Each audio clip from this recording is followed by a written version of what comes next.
আজকে আমরা আলোচনা করব জাভাস্ক্রিপ্টের লুপ নিয়ে। এই লুপ আসলে কি? লুপ হচ্ছে জাভাস্ক্রিপ্টের এমন একটি ফিচার যার সাহায্যে আমরা কোনো কাজ রিপিটেডলি অনেকবার করতে পারি। অর্থাৎ একই কাজ যদি আপনি চান অনেকবার বা বারবার করতে, তখনই আমরা এই লুপ ইউজ করব। তো জাভাস্ক্রিপ্টে কি ধরনের লুপ আছে বা কয়টা লুপ আছে?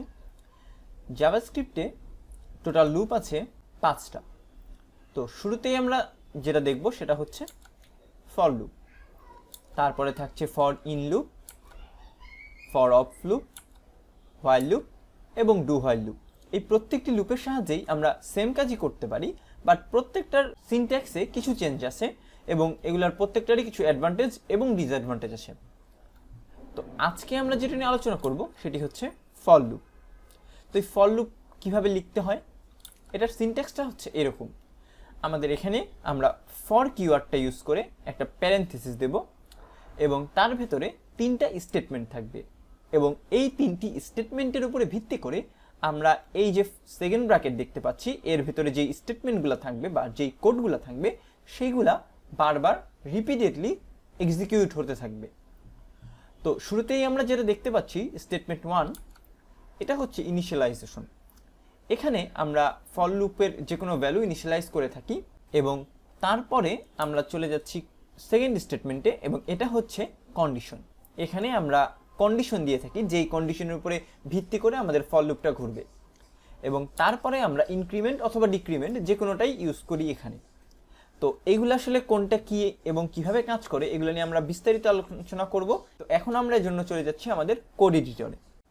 তো শুরুতেই আমরা একটা ফর লুপ লিখে ফেলি। তো শুরুতে যেটা লিখব ফর কিওয়ার্ড এবং এর ভেতরে আমাদের কন্ডিশন যাবে যেটা আমরা পরে লিখছি এবং তারপরে আমাদের সেকেন্ড ব্র্যাকেট যাবে। তো শুরুর কন্ডিশনে বা শুরুর স্টেটমেন্টে আমরা যেটা বলেছিলাম সেটা হলো ইনিশিয়ালাইজ। তো আমরা এখানে কি ইনিশিয়ালাইজ করতে পারি?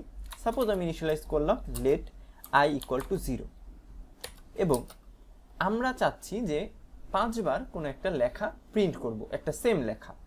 তো সেই লেখাটা কি হতে পারে? তো ভিতরে যদি আমি লেখাটাকে লিখে ফেলি, লগ লেখাটা হচ্ছে হ্যালো এবং এই লেখাটা 5বার যখন প্রিন্ট হবে তার জন্য আমাদের কন্ডিশনটা কি দিতে হবে? i এর ভ্যালু যতক্ষণ পর্যন্ত 5-এর ছোট হবে। এখন দেখেন আমরা কিন্তু এই স্টেটমেন্টের সাথে পরিচিত, i লেস দেন 5 অর্থাৎ 5-এর থেকে ছোট এবং এর পরবর্তী যেটা হবে সেটা আমরা দিতে পারি কি ইনক্রিমেন্ট ডিক্রিমেন্ট যে কোনো কিছু, সেটা হচ্ছে i++। তো এখন এই কোডটা একটু পরে বুঝি, আমরা আগে এটা রান দিই যে দেখি কি আমাদের প্রিন্ট হয়। তো দেখেন আমাদের কিন্তু হ্যালো প্রিন্ট হয়েছে এবং কয়বার প্রিন্ট হয়েছে? 1 2 3 4 5। তো এখন দেখেন এটা আসলে কিভাবে কাজ করতেছে। শুরুতে আমাদের কোড যখন রান হচ্ছে তখন লেট i ইকুয়াল টু 0 এই ভ্যালুটা ইনিশিয়ালাইজ হচ্ছে এবং এই ভ্যালুটা জাস্ট একবারই এক্সিকিউট হবে। অর্থাৎ প্রথম স্টেটমেন্ট হিসেবে যেটা দেব সেটা জাস্ট একবারই এক্সিকিউট হবে। এরপরে ও চলে যাবে পরবর্তী স্টেটমেন্টে এবং সেখানে ও কম্পেয়ার করবে i এর ভ্যালু কি 5-এর থেকে ছোট নাকি। তো দেখেন শুরুতে কিন্তু আমি ভ্যালু দিয়েছি 0 এবং 0 কিন্তু অবশ্যই 5-এর থেকে ছোট। তো যেহেতু এই স্টেটমেন্টটা ট্রু, ও ভিতরে প্রবেশ করবে এবং কনসোল লক করবে হ্যালো এবং কাজটা শেষ হওয়ার সাথে সাথে ও চলে যাবে থার্ড স্টেটমেন্টে এবং থার্ড স্টেটমেন্টে আমরা i++ করেছি, অর্থাৎ i এর ভ্যালু যেখানে ছিল 0 সেটা এখন প্লাস হয়ে যাবে 1। তো 1 হওয়ার পরে এটা আবার ব্যাক করবে এই কন্ডিশনে এবং কন্ডিশনে ও আবার কম্পেয়ার করবে যে i কি লেস দেন 5 নাকি এবং সে এখানেও দেখবে যে কন্ডিশনটা ট্রু এবং সে আবার এই কনসোল লগে চলে আসবে। এভাবে সে করতে করতে 5 যখন আসবে তখনও এখানে কিন্তু চলে আসবে, বাট 5 কিন্তু 5-এর লেস দেন না, তার জন্য এখানে আর প্রবেশ করবে না। তো এই হ্যালোর সাথে আমি যদি আইটাও প্রিন্ট করি যে আমাদের i এ কিরকম ভ্যালু আসছে এবং এটা একটু স্পেস দিয়ে দিই এখানে হ্যালো এবং এখন রান দিই, দেখেন 0-এর জন্য ঢুকেছে, 1-এর জন্য, 2-এর জন্য, 3-এর জন্য, 4-এর জন্য, বাট 5-এর জন্য ঢুকেনি কারণ 5-এর থেকে 5 ছোট না, এই কন্ডিশনটা ফলস হয়ে গিয়েছে। তো আমরা যদি চাই যে 5-এর ইকুয়াল টু দেখাবো তখন আমাদের জাস্ট এখানে ইকুয়াল টু দিলেই হবে। তখন আমরা 5 পর্যন্ত দেখব এবং তখন লুপটা ঘুরবে 6 বার, তো 5 থেকে 0 পর্যন্ত। তো এই ফর লুপের সাহায্যে আমরা কিন্তু খুব ইজিলি একটা সেম কাজ বারবার করতে পারি। তো এই ফর লুপের আসলে মেন ইউজটা কোথায়? মেন ইউজ আমরা বেশিরভাগ সময়ই করব হচ্ছে অ্যারের ক্ষেত্রে। প্রিভিয়াসলি আমরা যখন অ্যারে ইউজ করেছি অনেকটা এভাবে কাজ করেছি, অ্যারে ইকুয়াল টু দিয়ে আমরা ভ্যালু দিয়েছি, সাপোজ র্যান্ডম কিছু ভ্যালু আমি দিয়ে দিচ্ছি, এবং এই অ্যারের প্রত্যেকটা ভ্যালু অ্যাসাইন করার জন্য বা প্রত্যেকটা ভ্যালু ইউজ করার জন্য আমাদের যেটা করা লেগেছে, অ্যারের ভেতরে আমরা স্পেসিফিকভাবে কোনো একটা ইন্ডেক্স বলে দিয়েছি। তো এখন যদি আপনার এরকম লাগে যে এই প্রত্যেকটা অ্যারের ভ্যালু সাম করবেন, তখন কিন্তু এটা খুবই ঝামেলাদায়ক একটা কাজ হয়ে যাবে, কারণ আপনি যদি কখনো না জানেন যে অ্যারেতে কয়টা ভ্যালু আছে, তখন কিন্তু এই কাজটা করতে পারবেন না। তো এই ফর লুপের সাহায্যে এইটা কিন্তু ডাইনামিক্যালি খুব সহজেই করা যায়। কিভাবে দেখেন, আমরা এখানে আরেক ভ্যারিয়েবল নিলাম, সাম ইকুয়াল টু 0 দিলাম, এবং আমরা এই i ইকুয়াল টু 0 কন্ডিশন স্টেটমেন্টটা ঠিক রাখলাম, বাট এইখানে আমরা লিখব i less than array dot length. এবং দেখেন এই মেথডটা কিন্তু আমরা জানি যে অ্যারের লেন্থটা রিটার্ন করে। তো অ্যারের লেন্থ যত, তার থেকে এক ঘর কম আমরা ঘোরাচ্ছি, কারণ অ্যারের লেন্থ কিন্তু দেয় টোটাল সাইজ পর্যন্ত, বাট আমাদের ইন্ডেক্সিং কিন্তু 0 থেকে শুরু। তো আমরা এক ঘর কম পর্যন্ত ঘুরলেই কিন্তু আমাদের কাজ করবে। তো এখন জাস্ট সিম্পলি যদি আমি শুরুতে যোগ না করে এখানে আমি প্রিন্টই দিয়ে দিই যে আমাদের অ্যারের প্রত্যেকটা ইন্ডেক্সে যে ভ্যালুগুলো আছে সেটা কি আমি এখন দেখতে পাচ্ছি নাকি ডাইনামিক্যালি। তো দেখেন অ্যারের ভিতরে যেই ভ্যালুগুলো ছিল সবগুলা কিন্তু খুব সুন্দরভাবে আমরা দেখতে পাচ্ছি। প্রিভিয়াসলি কিন্তু আমরা এটা করতে পারতাম না, এই ফর লুপের সাহায্যে এটা খুব সহজেই করতে পারছি। তো এখন যদি আমি সামটা বাইর করতে চাই, তখন আমি লিখব সাম plus equal to array I, অর্থাৎ এই লুপটা প্রত্যেকবার অ্যারের ইন্ডেক্সে যাবে এবং প্রত্যেকটা ভ্যালু এই সামের সাথে অ্যাড করে দিবে, এবং সর্বশেষ আমি লুপের বাইরে চলে আসব এবং এখানে যদি আমি প্রিন্ট করি সাম, এবং এখন রান দিই, দেখেন সাম কিন্তু 25 চলে আসছে, এবং আপনি দেখবেন এই ভ্যালুগুলো যোগ করলে 25ই হয়। তো দেখেন খুব সহজেই কিন্তু আমরা এই কাজটা করতে পারলাম। এই লুপ দিয়ে আরও অনেক কাজই করা যায়।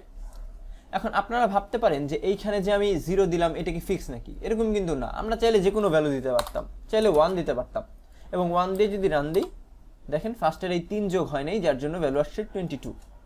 ঠিক একইভাবে আমরা চাইলে এইখানেও কিন্তু অন্য ভ্যালু দিতে পারি, যেখানে প্লাস প্লাস করেছি, প্লাস প্লাস না করে আমি চাইলে মাইনাসও করতে পারি, অর্থাৎ ডিক্রিমেন্টও করতে পারি। সেটা কিভাবে, এখানে জাস্ট লিখে দেব মাইনাস মাইনাস, সরি। তো এখন কিন্তু এটা এভাবে আর পুরা ইন্ডেক্সে ঘোরা যাবে না, তার জন্য আমরা যেটা করব, যদি উল্টা করে ঘুরতে চাই, এই ভ্যালুটাকে আমি কপি করে নিচ্ছি এবং i এর ভেতরে আমি এই ভ্যালুটা দিচ্ছি এবং এটাকে -1 করছি, কারণ অ্যারে লেন্থ হলো অল টাইম একটা বেশি দিবে ইন্ডেক্সের থেকে। এবং আমরা এখানে কন্ডিশন চেক করব i greater than or equal 0 নাকি। এর ফলে যেটা হবে, আমরা এই অ্যারেতে ঠিকই ঘুরবো, বাট আমাদের শুরুর ইন্ডেক্সটা হবে লাস্ট ইন্ডেক্স থেকে। তো এখানে সামটার সাথে আমি যদি একটু প্রিন্টও করে দিই, তো এখন যদি রান দিই, দেখেন শুরু হয়েছে এই 5 থেকে, এবং তারপরে 3, তারপরে 6, তারপরে 3, 5, 3, যেটা আমাদের উল্টা সিকোয়েন্স ছিল সেটা। তো এখানে আমরা যে কোনো ভ্যালু দিয়েই কিন্তু ইনক্রিমেন্ট, ডিক্রিমেন্ট, এটা গুণ দিয়ে হোক, ভাগ দিয়ে হোক, এই ভ্যালুটা কমাতে বাড়াতে পারবো। ঠিক একইভাবে এইখানে যে কোনো ধরনের ভ্যালু ইনিশিয়ালাইজ করতে পারবো, এবং পাশাপাশি এখানেও যে কোনো ধরনের কন্ডিশন দিতে পারবো। তবে আমাদের যেটা মাথায় রাখতে হবে, আমাদের এরকম সিচুয়েশন যেন না হয় যে কন্ডিশনটা ভুল দিয়েছি। যদি আমরা কন্ডিশনটা কোনো রকম ভুল দিয়ে দেই, তাহলে কিন্তু আমাদের এই লুপটা অল টাইম চলতে থাকবে। কেমন ব্যাপারটা যদি একটু দেখিয়ে দিই, তো এখানে আমি এই কন্ডিশন পুরোটা একটু চেঞ্জ করে দিই, যেটা প্রিভিয়াসলি ছিল সেখানে চলে যাই। লেট i ইকুয়াল টু ছিল 0 এবং i লেস দেন ছিল অ্যারে ডট লেন্থ এবং i প্লাস প্লাস। এখন দেখেন এইখানে আমরা জাস্ট লক করে দেব i এর ভ্যালুটা। এখানে যে কাজটা আমরা করছিলাম, এটা কিন্তু একটা ভ্যালিড কন্ডিশন ছিল যে i এর ভ্যালুটা যখন অ্যারে লেন্থের ছোট থাকবে তখন কাজ করবে। তো এখানে যদি প্লাস প্লাস না দিয়ে আমি মাইনাস মাইনাস দিই, এখন কি হবে দেখেন তো। এখন যদি রান দিই, দেখেন এটা কিন্তু রান হচ্ছেই, থামতেছেই না, এবং এটা বিশাল একটা ভ্যালু চলে যাচ্ছে। কেন থামছে না, আমি একটু কন্ট্রোল-C দিয়ে অফ করে দিই।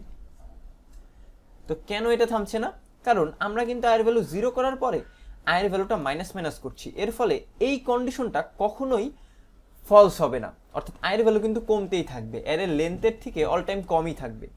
তো আমাদের এইরকম কন্ডিশন যাতে না হয় এটা আমাদের অল টাইম মাথায় রাখতে হবে। তো এরকম যদি হয় এটা হয়ে যাবে ইনফিনিটি লুপ, অর্থাৎ এইটা বারবার ঘুরতেই থাকবে এবং এই কন্ডিশনের থেকে কখনো আর বেরই হওয়া যাবে না।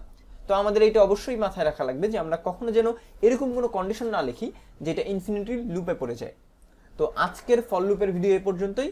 পরবর্তীতে আমরা অন্যান্য যে লুপগুলো আছে সেগুলো নিয়ে আলোচনা করব। সবাইকে ধন্যবাদ।